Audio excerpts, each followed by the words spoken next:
श्री राहुल गांधी, श्री खड़गे साहब, श्री वकार रसूल वानी जी, श्री रमन भल्ला जी।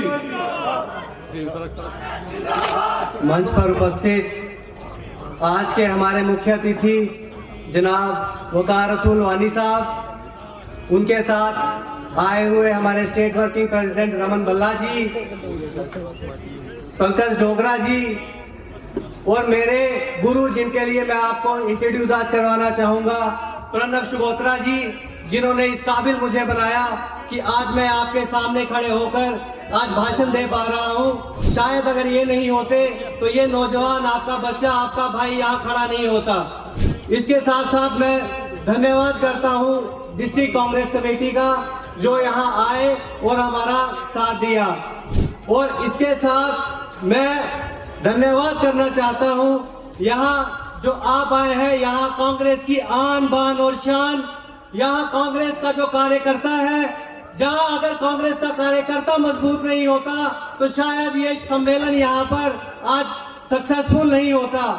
तो मैं चाहूंगा एक बार जितने भी कार्यकर्ता मेरे यहाँ आए हैं, सब एक बार अपनी कुर्सी से खड़ा होकर जोरदार स्वागत करें। हमारे देश के प्रदेश के जो जाने माने लीडर हैं, हमारे वकार रसूल साहब, रमन भल्ला जी, सभी एक बार उनका स्वागत करें। खेल के बाद हमारे यहाँ हमारे देश के प्रदेश के जाने माने लीडर यहाँ। हमें जब भाजपा के लोग ये कहते हैं कि कांग्रेस ने विकास नहीं किया, तो हमें उनसे पूछने की जरूरत है कि कांग्रेस ने अगर विकास नहीं किया तो जिन सड़कों पर आप चल रहे हैं, जो अस्पताल आप यूज कर रहे हैं, जो स्कूल जहां आपकी शिक्षा हुई, जहां आपके बच्चे पढ़ रहे हैं, वो सब किसकी देन है? अगर वो आपको ये जवाब दे सके कि अस्पताल भाजपा ने बनाया है तो आप चुप होना, नहीं तो आपकी सीना जो है वो चौड़ा होना चाहिए कि जिस भी चीज को आज आप यूज कर रहे हैं, जिस भी चीज से आपने शिक्षा ली, वो सब देन जो है वो कांग्रेस की है। हम कांग्रेस के कार्यकर्ता जो है वो डर जाते हैं जब भाजपा के 10 लोग झूठ बोलना शुरू करते हैं। हमें ये चाहिए कि एक बार दोबारा से हम अपना मोर्चा खोलें और जहां भी भाजपा के 10 लोग हमारे सामने खड़े होते हैं उनको आईना दिखाएं। आप अपने बसोली की बात उनसे कीजिए, आप अपने अस्पताल की बात कीजिए। पिछले 8 साल में आपको डॉक्टर जो नहीं दे पाए, अस्पताल को क्या बनाएंगे? जो स्कूल पहले चल रहे थे आज वो स्कूल बंद हो गए, वो आपको शिक्षक नहीं दे पाए।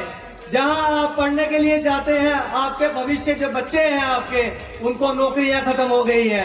जब आपको कोई कहे कि भाजपा ने बहुत कुछ किया है, तो आप अपने गली मोहल्ले में थोड़ी नजर घुमाएं और पिछले 8 साल का हिसाब मांगे कि कितने बच्चे आपके आंड गुआंढ जो है वो नौकरी उनको मिली है या उनको कोई ऐसा रोजगार मिला है जिससे वो अपनी जिंदगी व्यतीत कर सके। और खास तौर पर जो यहाँ का युवा है, मैं उस युवा को कहना चाहता हूं कि नौजवानों, अगर तुमने अपनी आवाज नहीं उठाई तो आपका भविष्य जो है वो अंधकार में है। भाजपा ने अपना समय निकाल लिया, लेकिन आपके पास 50 साल अभी हैं, आपने अपनी जिंदगी जीनी है। अगर आप अपनी जिंदगी सही से जीना चाहते हो तो आपको खुद को अपनी आवाज बुलंद करनी पड़ेगी। आपकी आवाज बुलंद होगी तो बसोली का जो है वो उत्थान हो सकता है। बसोली को विश्व स्थली बनाने के लिए आप लोगों को ही आगे आना होगा। जो हमारे बुजुर्ग हैं उनसे अपना साथ लीजिए, लेकिन बुजुर्गों के साथ से ज्यादा आप लोगों को आगे फ्रंट लाइन पे आना है और सबका साथ देना है, ताकि बसोली की जो जरूरतें हैं वो अब हमारे कंधों पे हैं, नौजवान के कंधे पे है और नौजवान को ये पूरा करना पड़ेगा। तीसरी सबसे महत्वपूर्ण बात जो मैं आपको कहना चाहता हूं कि भाजपा जो है, भाजपा केवल हमें हिंदू और मुसलमान के नाम पर बांट रही है। हिंदू और मुसलमान दोनों ही इंसान हैं, आपको ये समझने की जरूरत होगी। मैं बहुत बार एक मिसाल देता हूं, एक बार फिर उसे रिपीट करूंगा।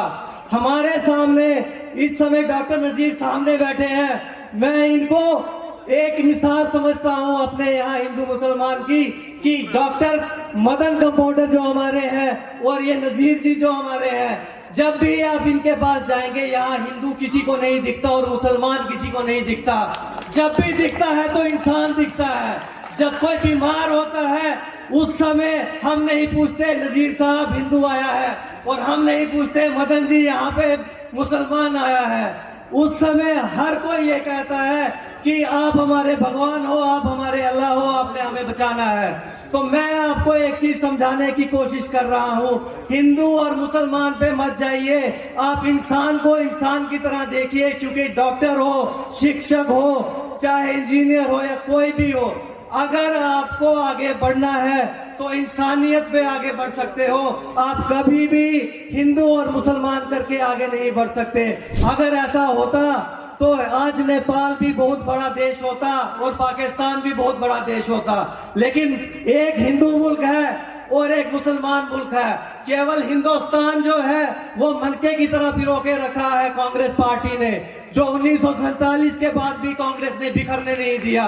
तो मैं आशा करता हूं कि आप सब लोग जब यहां से वापस जाएं तो आपको हर भाजपा के कार्यकर्ता से ये लड़ाई लड़नी है। क्योंकि हमारा कांग्रेस का कार्यकर्ता अगर आवाज बुलंद करेगा तो कांग्रेस का लीडर मजबूत होगा। ये जो स्टेज के ऊपर बैठे हैं ये इतने बहुमूल्य नहीं है जितना कीमती कांग्रेस का कार्यकर्ता है। एक बार फिर मैं आपसे निवेदन करूंगा, जोरदार तालियां आप अपने खुद के लिए बजाएंगे, क्योंकि आपने साबित कर दिया है कि कांग्रेस आज भी जिंदा है बसोली में। जय हिंद, जय भारत।